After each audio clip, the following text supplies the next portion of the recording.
In today's video, I'm going to teach you how to export a Slack conversation. So let's jump right in and walk through the steps together.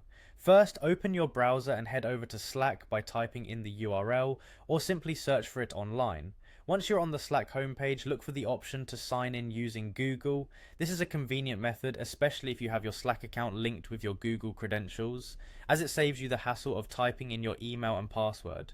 Once you're signed in, you'll be directed to your Slack dashboard. This is your command center where you can see all your channels, direct messages, and recent activities. To begin the export process, locate your profile on the upper right hand corner of the page and click on it.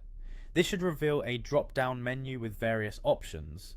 Next, you want to navigate to Tools and Settings, where you'll find more administrative options. Click on it, and from this new menu look for Workspace Settings. Selecting this will open up another set of options specifically for managing your Slack workspace. Now within the workspace settings, search for the import/export data link. Clicking this link takes you to the page where you can manage your workspace's data, including exporting it. This is a crucial feature if you want to back up your conversations or need to share them outside Slack for any reason.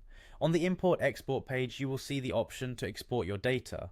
Go ahead and click on Export. Here you might be asked to choose the type of export or data range. This depends on your permission level and the settings of your workspace. Usually exporting will create a file of all the communications within the selected channels or time period. When you select export, Slack will begin compiling the data, and soon you'll have a downloadable file waiting for you. It's important to note that exporting might take a few moments, particularly if you have a lot of data. Once it's ready, you'll be able to download it directly to your computer. Remember, only those with the proper admin privileges can export data, so make sure you have the necessary permissions or coordinate with your workspace admin if you encounter any issues.